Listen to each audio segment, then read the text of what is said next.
پاکستان اور خودکشی کے رجحانات۔ خودکشی کر لینے یا ایسا کرنے کی کوشش کرنے والے افراد کو یا ان کی لاش کو ایدی فاؤنڈیشن کی ایمبولینس کے ذریعے گھر سے اسپتال یا اسپتال سے گھر پہنچایا جاتا ہے۔ ان میں سے آج کل زیادہ تر بے روزگار افراد ہوتے ہیں۔ خودکشی کی کامیاب یا ناکام کوشش کرنے والے زیادہ تر خواتین کا شوہر سے جھگڑا ہوتا ہے۔ عموماً جھگڑے کی وجہ مالی مسائل ہوتے ہیں اور ان معاملات میں قصوروار اکثر شوہر ہوتے ہیں۔ اس کے علاوہ خطرناک امراض مثلاً سرطان یا گردے ناکارہ ہو جانے کے مرض میں مبتلا افراد طویل علاج یا اس کے علاج کے لیے رقم نہ ہونے سے مایوس ہو کر بھی خودکشی کر لیتے ہیں۔ تیسرے نمبر پر پسند کی شادی نہ ہونے پر خودکشی کر لینے والے نوجوان لڑکے یا لڑکیاں ہوتی ہیں، لیکن کچھ عرصے سے پسند کی شادی نہ ہونے پر خودکشی کے رجحان میں کمی واقع ہوئی ہے۔ ہمارے اندازے کے مطابق خودکشی کے محض 30% کیسز پولیس کے علم میں آتے ہیں، باقی کیسز کو گھر والے چھپا لیتے ہیں۔ لیکن گھر والوں، محلے داروں یا اسپتال کے عملے کی گفتگو سے ہمارے لوگوں کو پتہ چل جاتا ہے کہ یہ کیس خودکشی کا ہے۔ ملک کے خراب اقتصادی حالات کی وجہ سے بہت سے لوگوں میں جینے کی امنگ کم سے کم ہوتی جا رہی ہے۔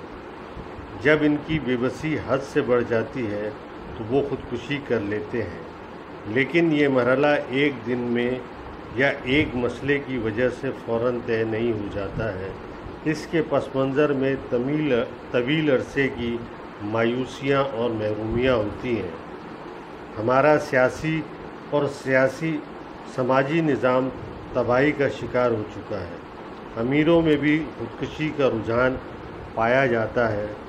زندگی کی یکسانیت اور پیسہ ہونے کے باوجود اس کی روح کی تسکین دینے والا مصرف نظر نہ آنے کی وجہ سے دولت مند افراد خودکشی کر لیتے ہیں۔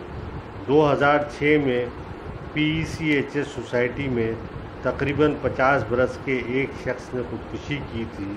اس نے جو خط چھوڑا تھا اس میں لکھا تھا کہ بیوی اسے چھوڑ کر جا چکی ہے، بچے بیرون ملک مقیم ہیں اور اسے پوچھتے نہیں ہیں، پیسہ بہت ہے لیکن زندگی میں کرنے کے لیے کچھ نہیں ہے، لہٰذا وہ خودکشی کر رہا ہے۔ وہ شخص کچھ بیمار بھی تھا۔ یہ بھی بے بسی کی کیفیت ہوتی ہے۔ ایدی انفارمیشن بیورو کے جمع کردہ اعداد و شمار کے مطابق 2009 میں خودکشی کے نتیجے میں صرف کراچی میں 50 افراد کی اموات ہوئی تھی اور 14 افراد کو بچا لیا گیا تھا۔ یہ اعداد و شمار پولیس اور ذرائع ابلاغ کے علم میں آنے والے کیسز کے علاوہ ہیں۔ یہ درست ہے کہ خودکشی کے بڑھتے ہوئے رجحان پر قابو پانے کے لیے کئی طریقوں سے کام کرنے کی ضرورت ہے اور یہ تنہا حکومت کے بس کی بات نہیں ہے۔ اس مقصد کے لیے ہم سب کو مل جل کر کام کرنا ہوگا۔ یہاں امریکہ اور یورپ کے نہیں بلکہ اپنے خطے کی اور ہماری ہی طرح کے ترقی پذیر ملک سری لنکا کی مثال پیش کرنا غلط نہیں ہوگا۔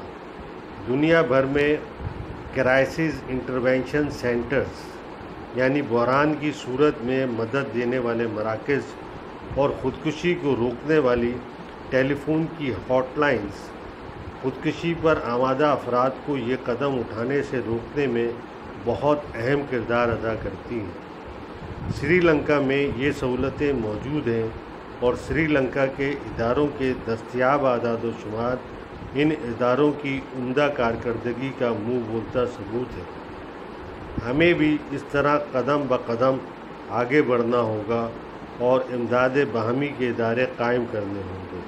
اس کے علاوہ معاشرے کے ہر فرد کو دوسروں کے لیے اپنے دل میں گنجائش پیدا کرنا ہوگی اور ایک دوسرے کی مدد کرنے اور اختلافات کو برداشت کرنے کا جذبہ پیدا کرنا ہوگا۔